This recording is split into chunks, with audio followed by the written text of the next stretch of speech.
হাদিসে শবে বরাত নামে কোনো শব্দ নাই, এক নম্বর কথা। কি নাই ভাই? শবে বরাত নামে কোনো শব্দ নাই, আছে লাইলাতুন নিসফুম মিনাশ শাবান, শাবান মাসের মধ্য রজনী। শাবান মাসের মধ্য রজনী। শাবান মাস কি? উত্তর, নবী সাল্লাল্লাহু আলাইহি ওয়াসাল্লাম রমজান মাসের পর যে মাসে রোজা রাখতে বেশি গুরুত্ব দিয়েছেন তার নাম শাবান। আমার সাথে বলেন, শাবান মাস কি? নবী সাল্লাল্লাহু আলাইহি ওয়াসাল্লাম রমজানের পরে যে মাসে রোজা রাখতে খুব বেশি গুরুত্ব দিয়েছেন তার নাম শাবান। আয়েশা রাদিয়াল্লাহু আনহা তিনি বলতেন যে শাবান মাস আসলে নবী সাল্লাল্লাহু আলাইহি ওয়াসাল্লাম এত বেশি বেশি রোজা রাখতেন যে মনে হতো তিনি রোজা ছাড়বেনই না, সারা মাস রেখে ফেলবেন। বেশি থেকে বেশি রোজা রাখতেন শাবান মাসে। প্রশ্ন হচ্ছে কেন? উত্তর, এমনিতে এই মাসটা বরকতময় এবং এই মাসে আল্লাহ পাক তার রহমতে বিপুল সংখ্যক মানুষকে জাহান্নাম থেকে মুক্তি দান করেন। সুবহানাল্লাহ। নবী সাল্লাল্লাহু আলাইহি ওয়াসাল্লাম এই মাসকে তাজিম করতেন।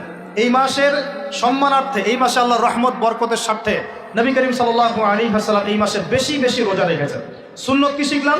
শাবান মাসে বেশি বেশি রোজা রাখা সুন্নত। একটা কি পেলাম ভাই?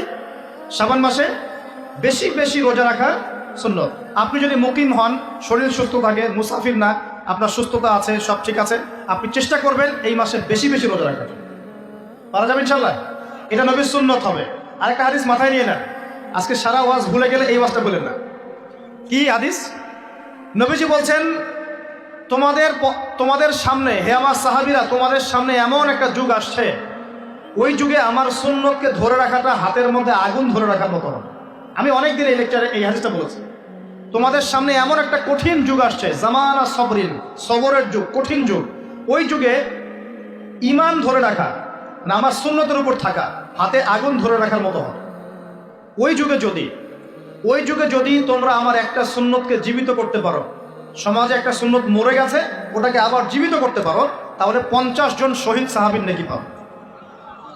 হাদিসটা বুঝলেন? শুধু নেকি না, আপনি 50 জন শহীদ সাহাবীর নেকি পাবেন যখন চলমান সমাজে একটা সুন্নত মিটে গেছে, নাই, মানুষ আমল করছে না, কিন্তু আপনি সেটাকে জীবিত করলেন। পারা যাবে ইনশাল্লাহ? একটা দেখাচ্ছি, যেমন সাহাবীদের যুগে মানুষ মসজিদে ঢুকলে কি করতো জানেন? আগে 2 রাকাত নামাজ পড়তো। কি করতো? মসজিদে ঢুকেই, ওযু অবস্থায় মসজিদে ঢুকেই তারা বসতেন না, আগে 2 রাকাত নামাজ পড়তেন, দুখুলুল মসজিদ বা তাহিয়াতুল মসজিদ, তারপরে বসতেন।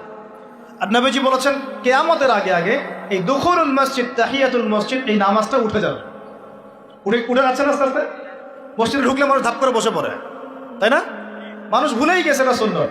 এখন আপনি যদি এই সুন্নতটাকে আবার জীবিত করতে পারেন, ইনশাআল্লাহ 50 জন শহীদ সাহাবীর নেকি পাবেন।